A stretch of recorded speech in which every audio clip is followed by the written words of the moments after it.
The voice cracked in mock enthusiasm over the intercom. Forcibly sweet so not as to raise alarm among the shopping customers. Even so we could all hear the annoyance in the voice as the familiar code forced us to stop what we were doing and look for a misplaced child. We already had 3 today and it was barely noon. Code Adam was the code word we used to alert us to a missing child. Often they were hiding in a clothes rack waiting for their mom to find them, or sometimes we'd find them in the bakery aisle happily munching on a box of sweets they'd opened and their parents would refuse to pay for. I rolled my eyes and mentally groaned. Honestly, how hard was it to keep track of a whole person? I know that kids are small and sometimes slippery, but they don't vanish into thin air. My coworker Michael walked up next to me and gave me a look that probably mirrored my own. He's a 5-year-old boy, wearing jeans and a red hoodie. Blonde hair and green eyes. White sneakers, Caucasian, and his name is Hunter, Michael repeated to me with a sigh. We began walking the aisles, as did all my numerous coworkers. We checked the bakery aisle, the toy aisle, and checked the clothing racks as we waited to hear the all clear. But it didn't come. Usually we find the kid in under 5 minutes. Every once in a while it might take 10 minutes if the kid is really well hidden. In the distance I could hear some hysterical screaming, and the calming tones of my manager were also joining in. That would have to be the mother of Hunter, yelling at my boss about why it's taking so long to find her precious son. Another 5 minutes passed and I was getting annoyed. The kid was either well hidden or he might have even waltzed out the front door in search of whatever had distracted his little goldfish brain. Do you think he got snatched? We should have found him by now, Michael asked, moving aside some stacks of paper towels. At this point we were checking behind everything in case the kid had gotten himself trapped in some tiny space. I don't know, I hope not. I'm sure they'll call the police. And there are security cameras everywhere. I said, trying to sound reassuring. More than anything I was getting more annoyed. This was keeping us all from getting our jobs done. And I refused to stay later than I had to. I wanted to get some online gaming in before my college classes tomorrow.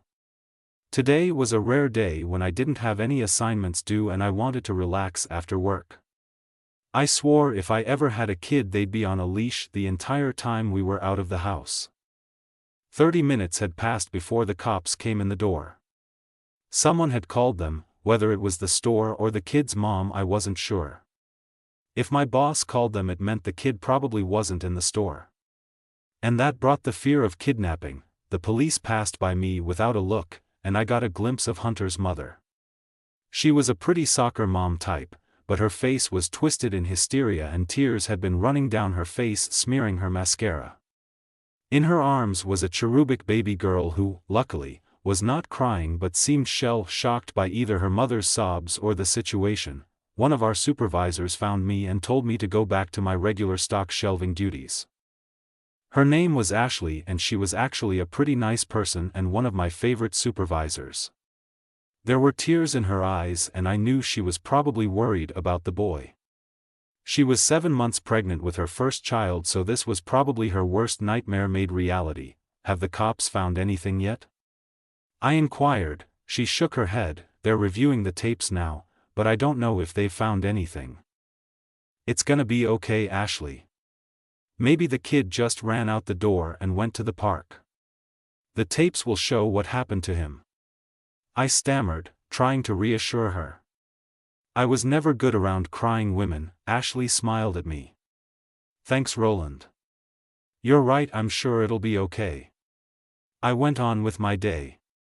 I was still here for another 5 hours and the atmosphere of the whole place was changed. Everyone had a rumor about what had happened to the kid. But the consensus was that he had almost definitely been kidnapped. 2 more hours passed before the voice chimed over the intercom, Code Adam. This time the voice didn't carry any hint of annoyance, but rather of fear. Even I didn't care about it this time. I really hoped that we would find some chubby toddler chomping on cinnamon rolls they'd stolen. It was better than the alternative.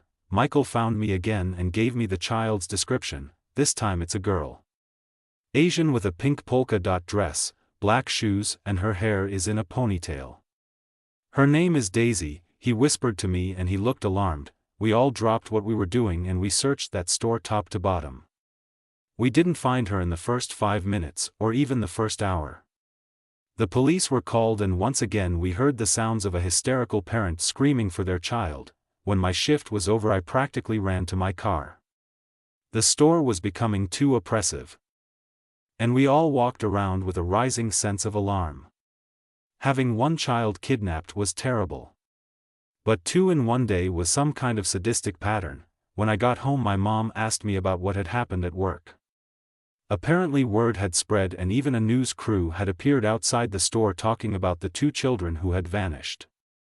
It was surreal seeing my store on the news, even more so seeing my manager on live TV talking about how they were working with authorities. I didn't work the next day because of classes, and I was grateful for that. I've never been so happy to study cybersecurity. Michael messaged me around noon and I opened it hoping for some good news or at least a funny meme. I was hoping that he'd tell me they found the 2 kids, 2 more were taken today. Twin boys. No one saw anything. That was all the message said. My blood froze and I didn't bother replying. The next day I worked and it was like walking into a war zone. Absolutely everyone was on edge. If there were kids in the store, their parents had them in the cart or had a death grip on their hand. My job was harder that day because every second customer came up to asking if I knew anything about the disappearances. Anything at all? Why was I keeping information from them? My customer service smile was pasted on my face all day as I answered question after question from increasingly angry people. Suddenly over the intercom the voice spoke again, "Code Adam. We didn't find that kid either. It was another little girl. She was turning 8 this weekend and she and her mom were at the store picking up a birthday cake. Her picture was on the news that night and I was morbidly fascinated by it. She was a cute little girl, and it almost brought me to tears wondering what some pervert might be doing to her. It felt like a violation as well. Yeah, I might not have had the greatest love for my job, but it was still a place that I was tied to. I had friends who worked there. I knew almost every inch of the store, and the thought of some predator coming into that space and taking an innocent kid was terrifying to me. My parents asked me to quit. But I couldn't. I needed to have a job to pay for gas and my other bills. At least I couldn't quit until I had a new job lined up. Michael told me that Ashley had quit the store. I couldn't blame her. With all the missing kids and her being pregnant, she had more reason to worry. The next day I worked was utterly surreal. The store was basically deserted, for which I was thankful. If I had to describe the feeling there, it was almost post-apocalyptic. Everyone finished their jobs with a manic urgency. The customers who came in for groceries were, thankfully, all adults, and they seemed keen on getting what they wanted and getting out. An hour before my shift was scheduled to end, a group of men came into the store.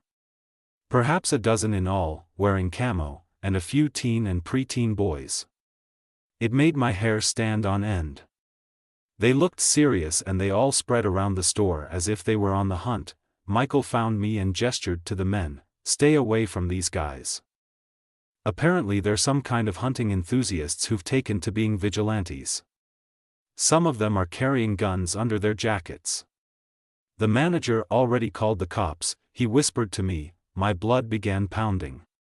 Conceal and carry firearms were forbidden in the store. The last thing we needed was some trigger-happy yokel pulling his gun on a customer thinking he was a pedophile. In the distance I suddenly heard some shouting.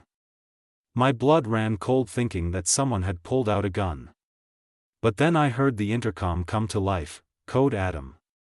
One of the sons of the men who had come in hoping to play hero had gone missing. The father hadn't been worried about the boy, as he was 12 and strong for his age. According to the dad, his son had a Bowie knife stashed in his boot in case anyone did try to grab him. The next day the store was closed.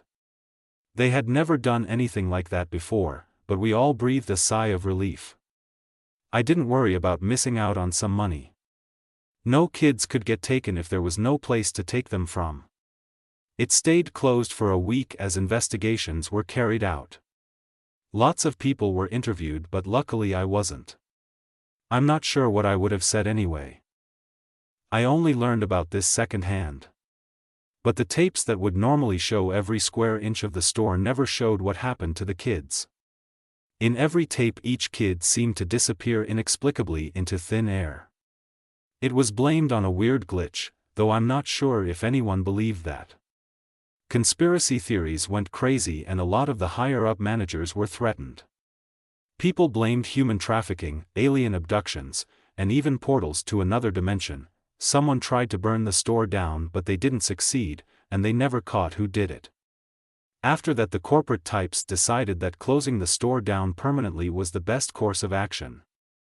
I stayed there during the last days and watched the store go down like some kind of dying animal. There was one last code atom. A 10-year-old had come into the store to buy cheap clothes with her parents during the liquidation sale and not been found. I suppose the fact that the store was packed with bargain hunters had lulled her parents into thinking she was safe. After that day they closed the store and shipped the inventory off to be sold elsewhere. I never set foot in the place again. Not that I wanted to. I think the parents of the kids who went missing sued the store, but I'm not sure what became of that. It's a few years later now and I've thankfully moved away. I have a good job far removed from retail or any big box store. When I visit my parents, I have to drive by that old dilapidated building.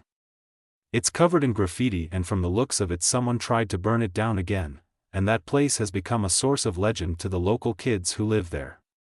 Apparently, if you walk up to the walls and press your ear to the decaying cinder block, you can hear children screaming.